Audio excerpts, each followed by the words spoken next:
Right, hello there and welcome to this edition of the EV Revolution Show. My name is Kenneth McCoy, your host, and this is just a really quick episode review, refresher really, for the only passenger minivan that's available in North America that has a form of electrification. In this, the 2023 Chrysler Pacifica plug-in hybrid, or PHEV. Now this one happens to be the Touring L model, the road tripper model that they call it, but there's all kinds of different trims that you can get. This just happens to be one of the newer ones that they've released for 2023. And I felt that it was important to bring this minivan back into your attention again. If you're in the market for a minivan, you're absolutely doing yourself a disservice if you're not looking at this one and the plug-in hybrid version specifically of it. And I'm going to tell you why. Now, first I want to thank Chrysler Canada, or FCA Canada, for allowing me the use of this vehicle for a couple of days. You'll find in this video it's a little bit different. I'm not really going to do much driving or talk a lot about the specs of this vehicle because I've done that already quite deeply. If you go back to episode 145 about 2 years ago, not much has changed. There's some design cue changes and some niceties inside and that kind of stuff that you can compare.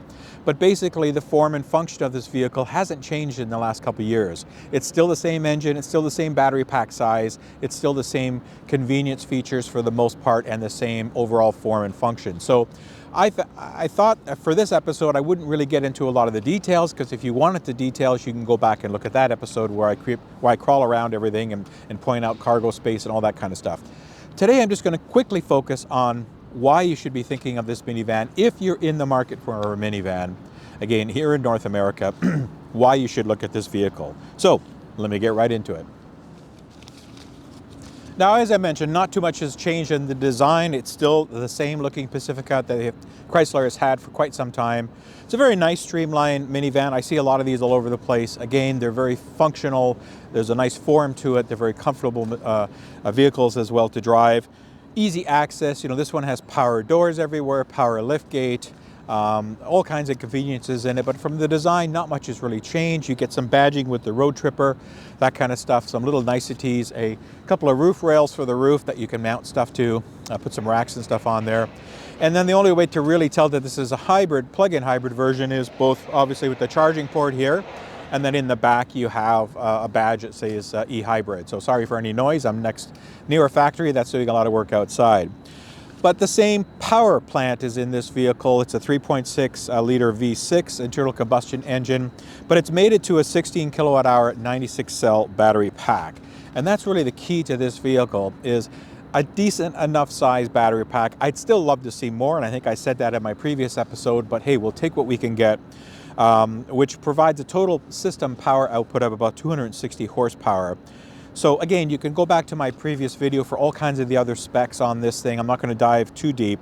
I just wanted to, again, remind folks that this is really the only passenger minivan available in North America that is electrified, that has some form of electrification, i.e. that has a plug-in hybrid. Now, Mercedes is supposed to be bringing their EQV, if I've got my letters correct, to North America sometime within the next few months, but we haven't seen it yet. That's their all-passenger van, and it's going to be very pricey, of course. It's not going to be in the same price point as this, but it will be another option, and it will be all electric, so it will be a step above. But we're not there yet, and of course Chrysler invented the minivan, and they're kind of the mainstay when it comes to minivans.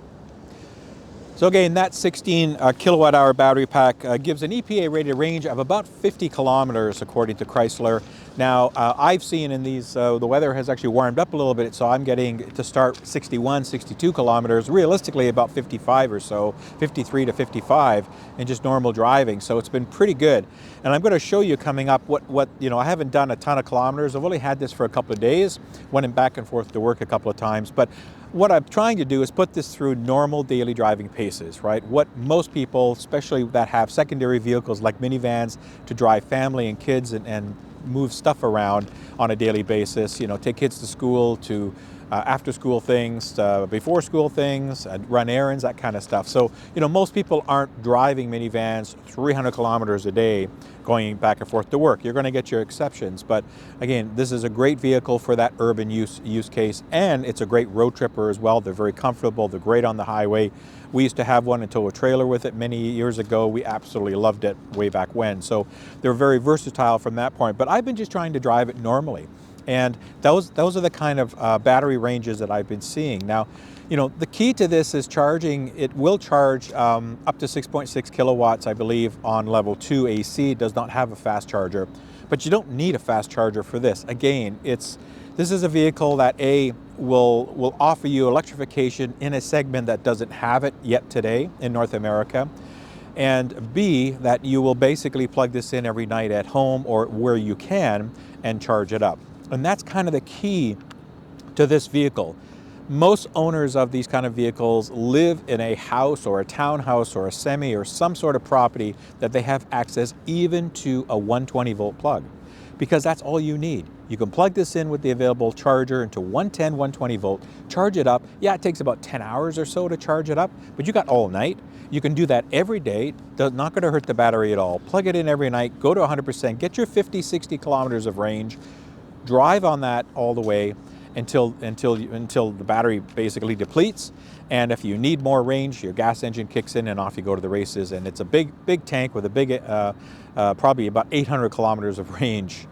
Let's say realistically between 7 and 750 in decent temps. So it's got a lot of range for the gas tank as well when you need it, especially for long road tripping drives. But for your daily use case, it's a great vehicle to plug in, get that savings. And you know, I found so far just in my daily driving, going back and forth to work a couple of times and doing some errands, that I've hardly activated the gas engine. In fact, the gas engine sometimes periodically just comes on by itself because it needs to. It needs to just run the oil for a few minutes and lube itself up just so nothing bad happens to it while it's sitting there. But you know, I've driven over 100 kilometers, and I'll show you a picture of this coming up, and I've only driven like 5 kilometers on the gas. It's been that one-sided. Now, your journeys may vary, but this is a great application for this vehicle, and you don't need to put a level 2 charger at home. You don't need to pay for any additional infrastructure. You can use cheap charging, get 50 or so kilometers of range. Even if you get 25 or 30 in the winter, hey, you're still saving money. You know, that costs you like $2 to charge, and you're still getting good range out of that and saving what gas would be, especially when you add that up over time. So that's really, you know, kind of what I want to focus on in this segment. Not a lot about the specs. And let me walk through some of the math, see if this makes sense to you. So I just wanted to walk through some of the math on this. And before I get into that, I just want to say I've seen some recent video reviews on this vehicle with people that have no idea what an EV is. You know, I saw one where this person took it to a gas station to try to level 2 charge it and was complaining that he sat there for 2 hours to charge it back up. That's not what you're going to do on a regular basis on this vehicle. Okay, we know that. Level 2 charging takes a couple of hours on this. Overnight's going to take about 10 or 11 hours through your 110. Not a huge battery, but it's going to take you long enough. This is designed that you plug it in every night, you get up in the morning, you do your daily driving. If you have the ability to plug it in, you go to a mall, you're going to do shopping for a couple hours, or you have workplace charging or whatever, then sure, plug it in. Get a little bit of juice back. So this guy was totally missing the point on this, was complaining. He fumbled and stumbled around charging and had no idea and was complaining that he was sitting there. You don't need to in this vehicle. If you can, great. If you want to, you can certainly do that, but that's not what this is designed to do. You're not going to road trip and charge this and stop for 2 hours to get 50 kilometers. That's nonsense, right? But again, if you have the ability to do that during the day, great, go for it. So when I look at the math on this vehicle, just the math, it makes so much sense to not look at the gas version, the gas version only version of this minivan.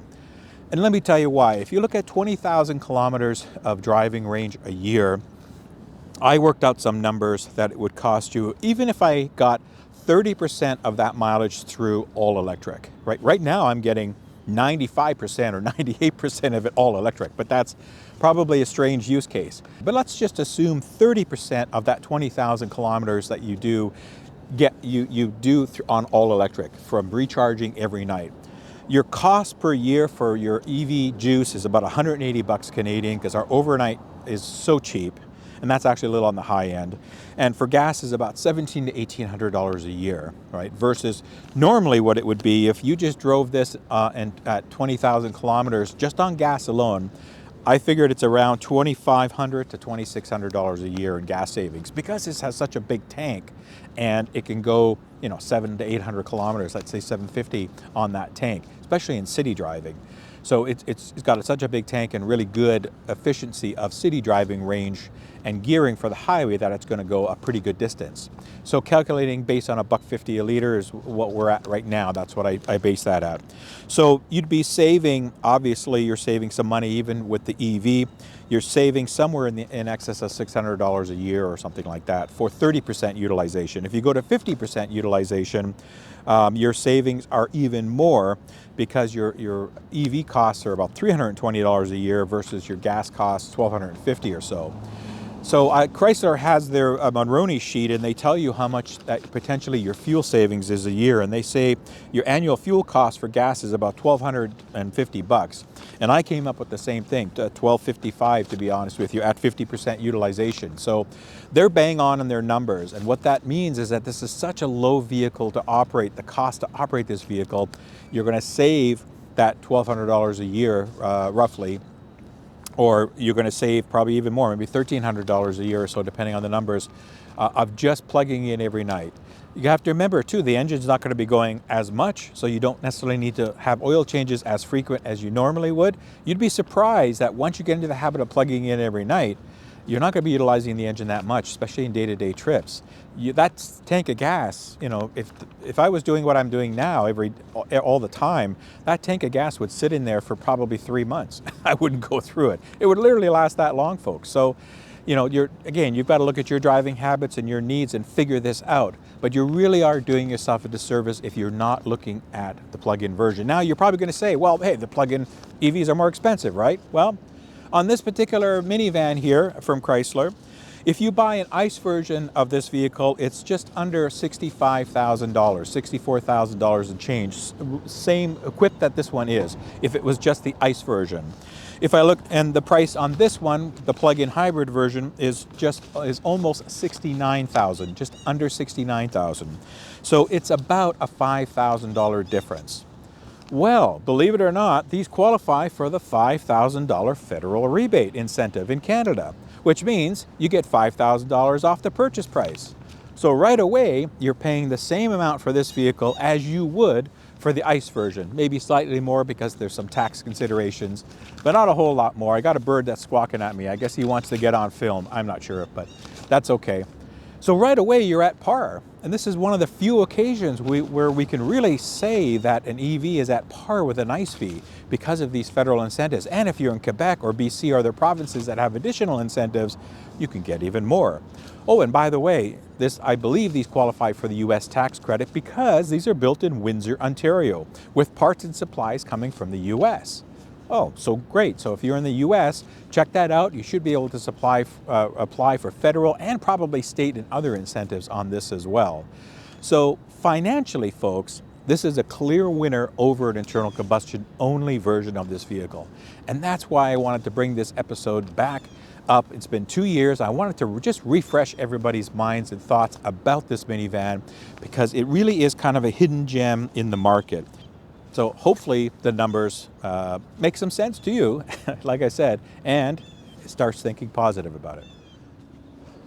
Now, one thing I wanted to just mention before I forget about it as well is the major difference, as I mentioned, besides the powertrain and the savings and everything that you get from the plug-in hybrid, the only sacrifice that you would make, and I'll use the sacrifice in quotes, is that you lose the stow and go seat portion of the middle seats, of these middle captain's chairs. Because the battery pack is here under the floor, you don't have the space to fold these up in the stow and go.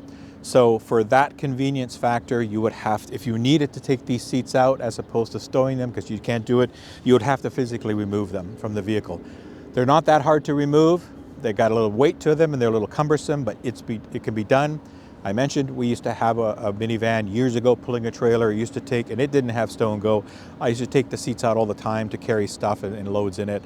It becomes easy. If that's extremely important to you, that you need to have access to a flat floor, especially here in the middle all the time, then it's something to consider. Otherwise, again, I don't think it's a big deal. I don't think it hampers this vehicle. It's just the physics and the way that this vehicle is designed, where they had to put the battery, you lose that option. Otherwise, everything else, the rear seats fold into the back there. They fold level to the floor, so they're fine. It's just these middle ones, so you need to be aware of that.